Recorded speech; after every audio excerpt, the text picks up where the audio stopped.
Our good fortune is on the breeze in the Midwest and in the Middle East. Breathe deep, Wisconsin, because justice is in the air. And may the spirit of Tahrir Square be in every beating heart on the streets of Madison today. And all are wondering if this land's still made for you and me. Tell them! We've got 27 million people who are either underemployed or unemployed. That mess was not brought to you by workers. That mess was brought to you by corporate thugs on Wall Street.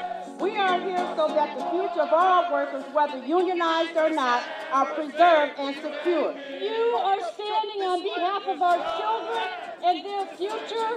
You are saying that when we work hard for a living, we ought to be able to feed our families and have the hopes and dreams of our children realized. Thank you, Wisconsin. This land was made for you and me.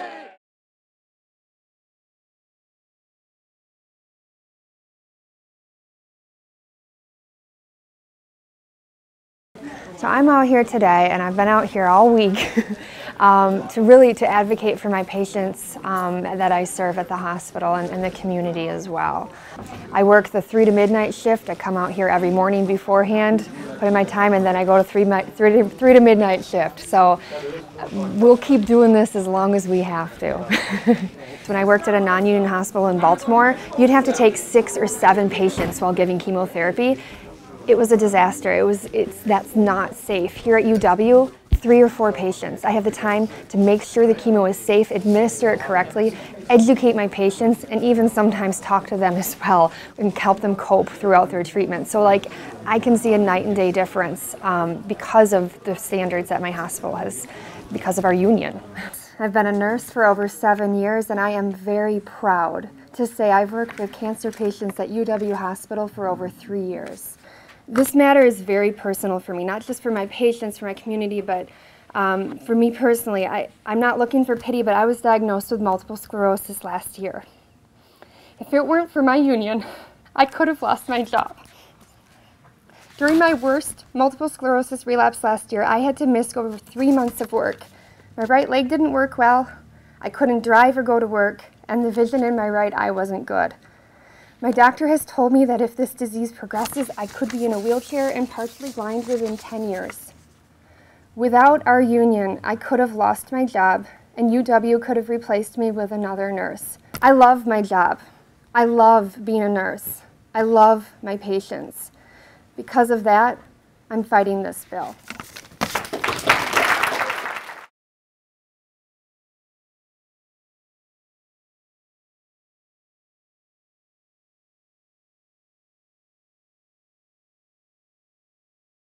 I come to honor the courage of the people of Wisconsin, who are starting to turn the national debate and insist that our country have an economy that works for all working people. that we can care for the most vulnerable in our society, that we can have public services that we can all count on, that public workers can earn a decent living for the work that they do, that we can stand up and declare that middle-class jobs are something that we have the right to. You're standing up for a middle-class way of life. And that's what I find so inspirational about what people have been doing here in Wisconsin.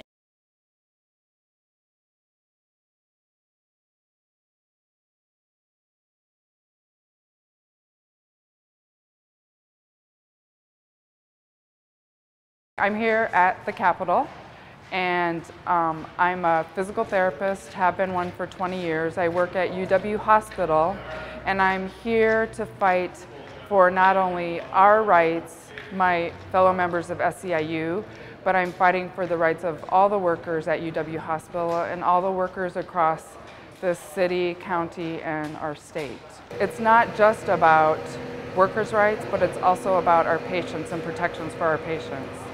People from across the country and every state in this country should be very concerned about what's happening here in Wisconsin, because this is the blueprint of what the right-wing side of politics is looking to push through in other states across this country. Our goal as union members is to try and bring other workers up to our standard, not to pull everyone down. That's the big issue here. It's like we want to raise all boats.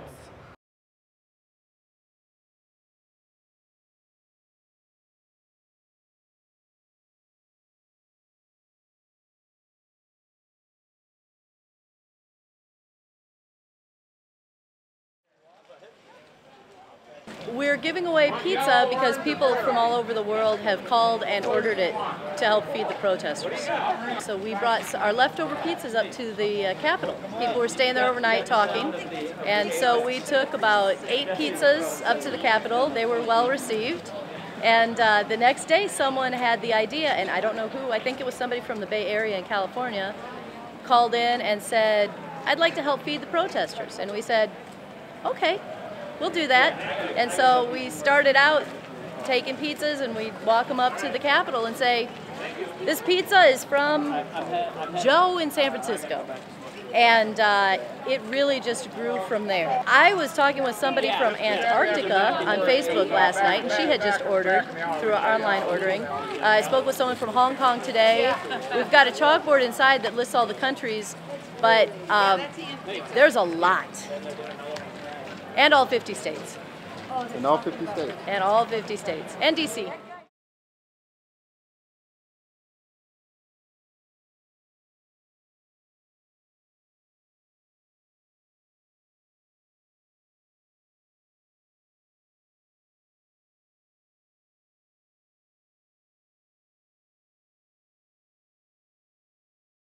My name is Mike, the Make the Noise guy. I don't think my last name is necessary.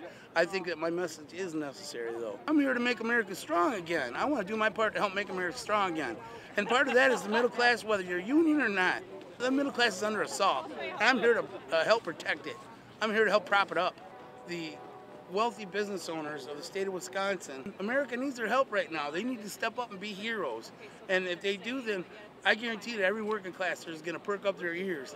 Make a lot more, give a little more. That should be this country's mantra. Make a lot more, give a little more.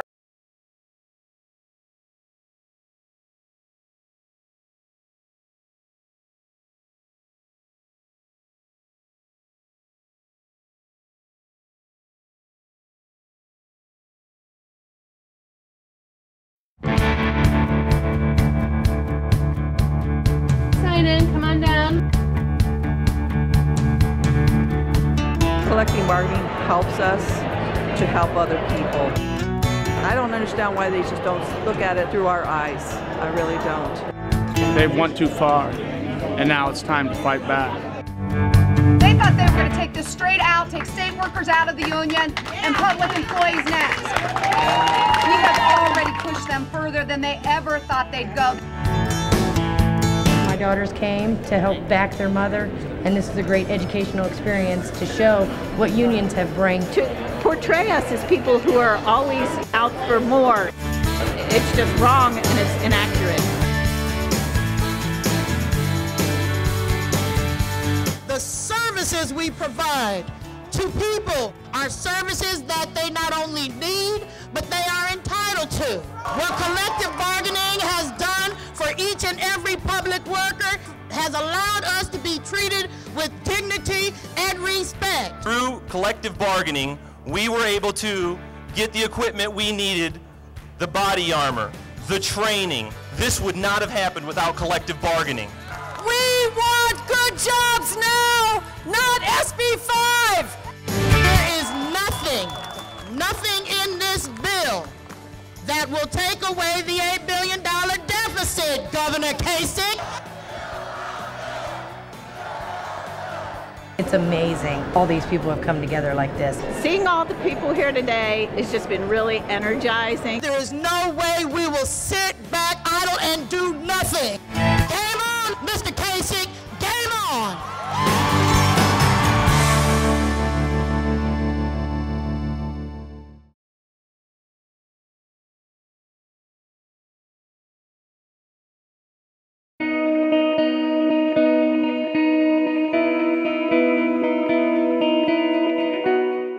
If I'm not able to take care of my family because they'll take away our benefits, and then how am I going to be effective at my work taking care of other people when I'm not being taken care of? They have to stop it. They have to stop. They can't put everything on the back of working people. SB 5 is a piece of legislation that's going to do harm to all working people in Ohio, not just me and not just state employees. It reduces the opportunity for people to serve others by reducing the resources they have to do those kinds of services. I don't think this has a whole lot to do with the balance of budget. I think this has more to do with the balance of power. I think that the rich and powerful, as evidenced by our governor who comes from Wall Street, that this is about rich and powerful. It's not about the rights of individuals. Basically, SB 5 is just an all-out attack on public workers, trying to scapegoat us as the problem that's caused this huge budget deficit in the state of Ohio. For comparative education and for comparative experience and longevity, public employees make at least 6% less in the state of Ohio, sometimes up to 10% less. Most people in public service do this because they're here to serve the public. We're not here making tons of money. We're here to provide the services that our communities need.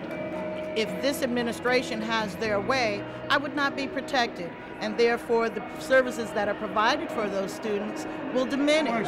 They'll put in people possibly who really don't know the job, people who really don't care.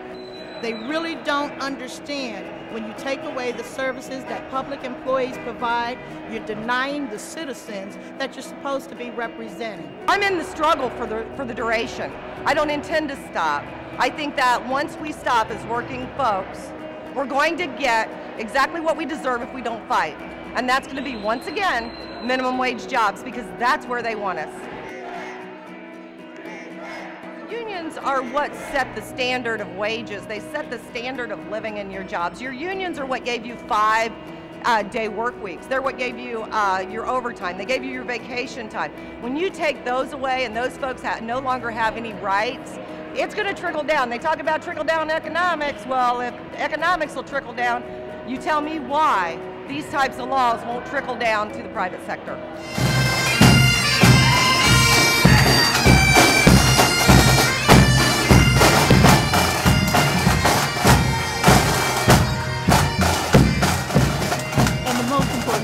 Here is because I want to be able to continue to provide for my community the services that they need, and that's what every public employee is here for. Power to the people!